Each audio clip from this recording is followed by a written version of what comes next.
So like one of my least favorite things ever is when all of my favorite things, Marvel, Star Wars, DC, just decide to drop so many different things at one time. And maybe it's just because I'm like a small YouTuber trying to cover all of this stuff, but there's a lot going on right now and there's so many announcements that just got made in terms of Star Wars with the Andor finale tomorrow. We've got a bunch of Marvel news and we're gonna get into all of it. Before we get too far into this, we're on the road to 3,000 subs and we're less than 200 away. My birthday is on Friday, so if you want to give me a little birthday present, go ahead and hit that button. No, seriously, I would love to have you here. Leave your comments down below with your thoughts on all of this stuff because I most likely will respond to it. And yeah, let's get started. I think that the first big thing that caught my eye when opening up social media was the return of Kirsten Ritter as Jessica Jones in Daredevil Born Again Season 2. Now, there are set photos of Season 2 circulating, and I'm not going to show them because I don't want to get in trouble, but my God, Season 2 is looking like just peak. The set photos, along with this announcement that Jessica Jones is returning, gets a lot of people excited for the eventual return of the Defenders. Matt is currently rising up against Fisk and trying to take him down. He said he needed to assemble a team,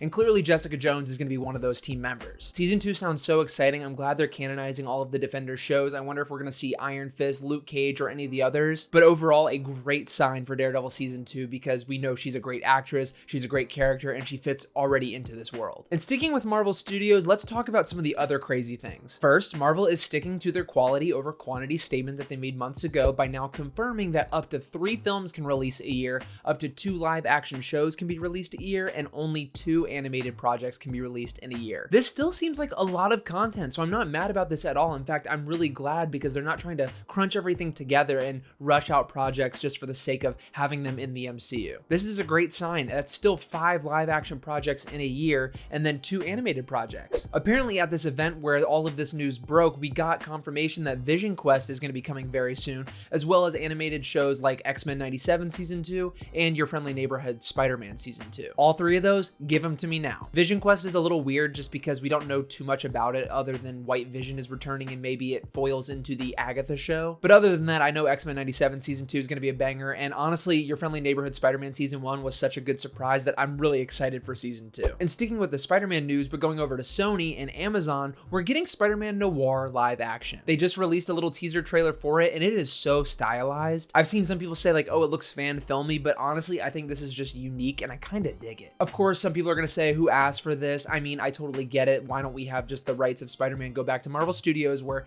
it rightfully should be? But hey, we're getting Nicolas Cage at a Spider-Man Noir show. I never thought I would say that sentence out loud, but here we are, so I'm excited. Cautiously excited. Kind of the last little piece of Marvel news that I wanted to talk about here is Ironheart. Allegedly, we were supposed to today get a trailer for Ironheart because it's releasing, what, this month or next month? I think this is, for Marvel Studios at least, the closest it's ever been from a trailer releasing to a show premiering. So I don't know if they just don't have faith in the show or they're trying to just get through it and lead it up to Doomsday because it probably won't have a lot of multiversal elements in it. But the show's been ready for what feels like years now, and I want to see it. They released a little bit of a behind the scenes first look at the show, but the real trailer is releasing tomorrow, which I don't think is a good idea. Because look at what you have going on tomorrow. You've got the Superman trailer, which we will be reacting to, and you also have the finale, the 3-episode finale of Andor. This Ironheart trailer is going to be completely overshadowed by those 2 things, in my opinion. They should have just released it today. Nonetheless, I'm still going to be reacting to it on the channel and breaking it down with you guys, but there's also some more news about Ironheart that's a little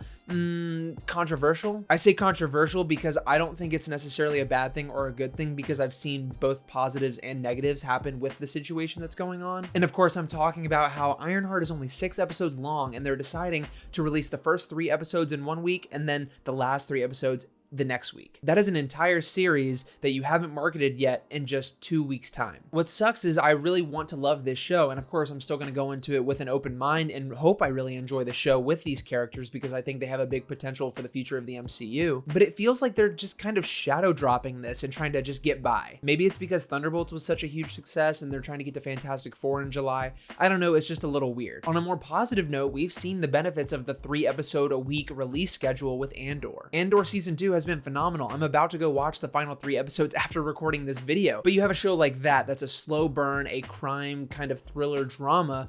Is that the same kind of show that Ironheart's gonna be? Because I think it does work with Andor for those reasons, and I don't know if Ironheart's gonna have that same punch. I hope it does. We'll have to wait and see. I feel like I covered everything, but then I just completely forgot to mention, yes, we're gonna be covering the Andor season finale tomorrow, the 3 whole episodes. I'm super excited for that, but also the Superman trailer drops tomorrow. There's a lot of hype surrounding this trailer, a lot of buzz on social media, so yeah, I'm gonna be reacting to it. You know I'm gonna cover it on this channel. Wonder Man is another show we got details on, and I really don't know what to think about Wonder Man because we haven't seen too much besides a little snippet of a trailer, and I have a feeling they're gonna maybe just keep that quiet for a bit until at least Fantastic Four. That's another show that's been finished for a while, and yeah, we're ready to see it. Guys, let me know what you think about all of this news down below in the comments. I read every single one. I most likely will respond. Like the video, subscribe to the channel, and I will see you all very, very soon.